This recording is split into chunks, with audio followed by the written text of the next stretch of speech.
সুপ্রভাত বন্ধুরা, আজ 28 সেপ্টেম্বর রবিবার। আজকের সকালের বিশেষ বিশেষ খবরগুলি হলো: দুর্গাপূজা চলাকালীন এবার সারা রাজ্য জুড়ে ভারী বৃষ্টিপাত হওয়ার সম্ভাবনা। ভারী বৃষ্টিপাতে ম্লান হতে পারে দুর্গাপূজার আনন্দ। রাজ্যের 17টি জেলায় ইতিমধ্যে জারি করা হয়েছে হলুদ সতর্কতা অথবা ইয়েলো অ্যালার্ট। সেই সাথে বরপেটায় প্রচণ্ড বৃষ্টিপাতের জন্য পূজার প্যান্ডেল এবং অন্যান্য আনন্দ ম্লান হতে পারে। এর জন্য সতর্কতা জারি করেছে রাজ্যের আবহাওয়া দপ্তর। আবহাওয়া দপ্তর জানিয়েছে, আগামী কয়েকদিন রাজ্যের 17টি জেলায় ভারী থেকে অতি ভারী বৃষ্টিপাত হতে পারে। শ্রীভূমিতে দুর্গাপূজা সুষ্ঠু এবং শান্তিপূর্ণভাবে সম্পন্ন করতে এবং যে কোনো জরুরিকালীন পরিস্থিতিতে যোগাযোগের জন্য কন্ট্রোল রুম চালু করা হয়েছে। এতে জেলায়ুক্ত কার্যালয়ে কার্যকরী থাকা কন্ট্রোল রুমের নম্বর হচ্ছে 03843265144। পাশাপাশি পুলিশ বিভাগের কন্ট্রোল রুমের চলবাস নম্বর 8099662275 এবং অগ্নি ও জরুরিকালীন পরিষেবার জন্য যোগাযোগ করতে কন্ট্রোল রুমের নাম্বার হচ্ছে 03843262101। উত্তরপ্রদেশের বারেলিতে আই লাভ মোহাম্মদ ক্যাম্পেইনকে কেন্দ্র করে গত শুক্রবার জুমার নামাজের পর ব্যাপক উত্তেজনা এবং সংঘর্ষের ঘটনা ঘটে। গতকাল এই ঘটনার জেরে পুলিশ গ্রেফতার করেছে প্রভাবশালী ইসলামী ধর্মীয় নেতা এবং ইত্তেহাদ-ই-মিলাদ কাউন্সিল প্রধান মৌলানা তৌকির রাজা খানকে। তার বিরুদ্ধে উত্তেজনা ছড়ানোর অভিযোগ আনা হয়েছে এবং পুলিশ তাকে জিজ্ঞাসাবাদ করছে বলে এনডিটিভি সূত্রে জানা যায়। সংঘর্ষের সূত্রপাত ঘটে তৌকির রাজা খানের শেষ মুহূর্তে কর্মসূচি স্থগিতের ঘোষণা ঘিরে। তিনি আগেই ঘোষণা করেছিলেন যে প্রশাসন অনুমতি না দিলেও আই লাভ মোহাম্মদ ক্যাম্পেইনের সমর্থনে মিছিল হবে। তবে শুক্রবার হঠাৎ করেই তিনি কর্মসূচি বাতিল করেন।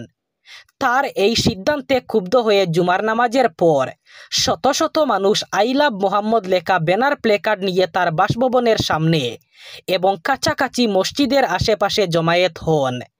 এই জমায়েত থেকেই ইসলামিয়া ইন্টার কলেজ মাঠের দিকে যাওয়ার চেষ্টা করলে পুলিশ বাধা দেয়।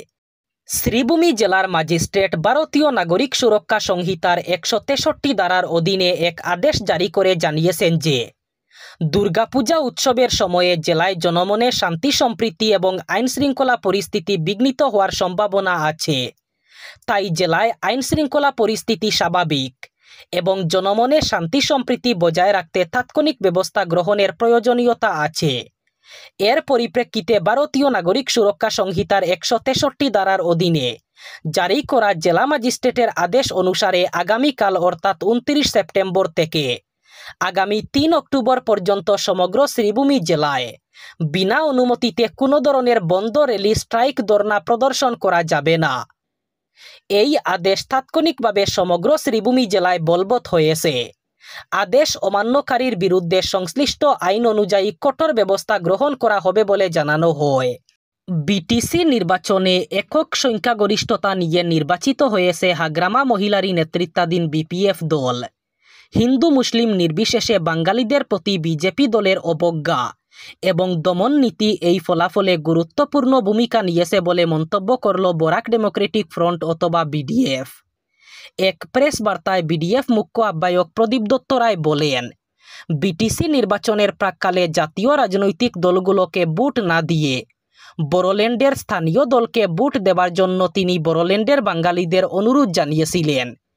বাঙালিরা সেই অনুযায়ী ভোট দিয়েছেন বলে এদিন তিনি তাদের প্রতি কৃতজ্ঞতা প্রকাশ করেন। তিনি বলেন, বিগত শাসনকালে বিজেপি দল বাঙালি হিন্দুদের জন্য কাজের কাজ কিছুই করেনি।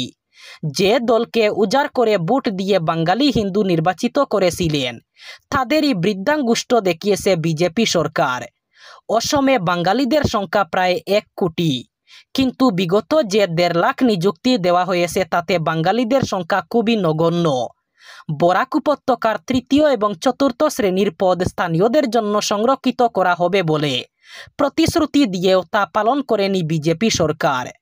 কেন্দ্রীয় সরকার এবং রেল মন্ত্রকের সবুজ সংকেত সত্ত্বেও ভাষা শহীদ স্টেশন নামকরণের দীর্ঘদিনের দাবিকে মান্যতা দিতে অনিচ্ছুক এই সরকার।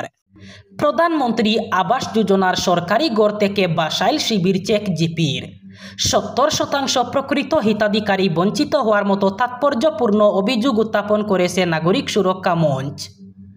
বাসাইল বাজারে নাগরিক সুরক্ষা মঞ্চের ডাকে অনুষ্ঠিত এক প্রতিবাদী সভায় প্রত্যেক বক্তা ক্ষোভ প্রকাশ করে বলেন, প্রধানমন্ত্রী আবাস যোজনার সরকারি ঘর থেকে বাসাইল শিবেরচক জিপির 70% লোককে ইচ্ছাকৃতভাবে বঞ্চিত করা হয়েছে।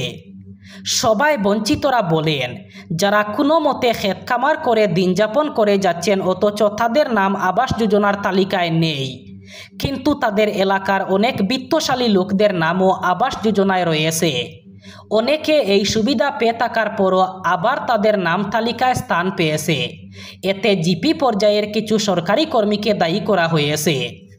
সাইবার জালিয়াতির অন্যতম প্রধান মাধ্যম হিসাবে হোয়াটসঅ্যাপ ফিশিং স্ক্যাম বাড়তে থাকায় নাগরিকদের সুরক্ষায় কেন্দ্রীয় সরকার এর বিরুদ্ধে কড়া পদক্ষেপ নিয়েছে। কেন্দ্রীয় স্বরাষ্ট্র প্রতিমন্ত্রী বান্দি সঞ্জয় কুমার জানিয়েছেন, এই বছর পর্যন্ত সাইবার অপরাধ সম্পর্কিত 7.8 লাখ সিম কার্ড, 83,000 হোয়াটসঅ্যাপ অ্যাকাউন্ট এবং 3,000-এর বেশি স্কাইপ আইডি ব্লক করা হয়েছে। ডিজিটাল নিরাপত্তা আরও জোরদার করতে স্বরাষ্ট্র মন্ত্রক একটি ডেডিকেটেড সাইবার ক্রাইম হেল্পলাইন এবং www.cybercrime.gov.in পোর্টাল চালু করেছে। এখানে নাগরিকরা সন্দেহজনক কল এবং হোয়াটসঅ্যাপ বার্তা সম্পর্কে সাবধান হতে পারবেন এবং রিপোর্টও করতে পারবেন। শরৎ মানেই শারদীয়া দুর্গ উৎসব। কাশফুলের গন্ধে মুখরিত হয়ে ওঠে শরতের বাতাস। নদীর ধারে কাশবনের মনোরম দৃশ্য নজর কেড়ে নেয় সবার। চারিদিকে পুজো পুজো গন্ধ। দিনের বেলা রোদ দিলেও রাতের শেষের দিকে দিচ্ছে বৃষ্টি। রোদ বৃষ্টির লুকোচুরির ফাঁকে ফাঁকে প্রতিমা শুকিয়ে নিচ্ছেন শিল্পালয়ের শিল্পীরা। রং দিয়ে সাজানো হয়ে গেছে অধিকাংশ প্রতিমা। আজ সন্ধ্যায় বুদনের মাধ্যমে সবকটি পুজো মণ্ডপে শুরু হয়ে যাবে দেবী আরাধনা। বিভিন্ন ক্লাব পূজা উদ্যোক্তাদের মণ্ডপগুলি ধীরে ধীরে মাথা তুলে দাঁড়াচ্ছে, কিন্তু শ্রীভূমি জেলার সাধারণ মানুষের মনে এখনও সেভাবে লাগেনি শারদীয়া উৎসবের দোলা। তার মূল কারণ অনেকেরই হাতে উৎসবের আনন্দে মাতোয়ারা হওয়ার জন্য প্রয়োজনীয় টাকা পয়সা নেই, যার প্রভাব লক্ষ্য করা যাচ্ছে গ্রামাঞ্চলের বাজারগুলিতে। জেলার পাতারকান্দি, নিলামবাজার, আনিপুর, বাজারিছড়া, বদরপুর, গিরিশগঞ্জ, বালিয়া, সুপ্রাকান্দি, রামকৃষ্ণনগর প্রভৃতি এলাকার ব্যবসায়ীরা দোকানে নানা পোশাক সহ রকমারি জিনিসপত্রের পসরা সাজিয়ে বসে থাকলেও ক্রেতার দেখা মিলছে না।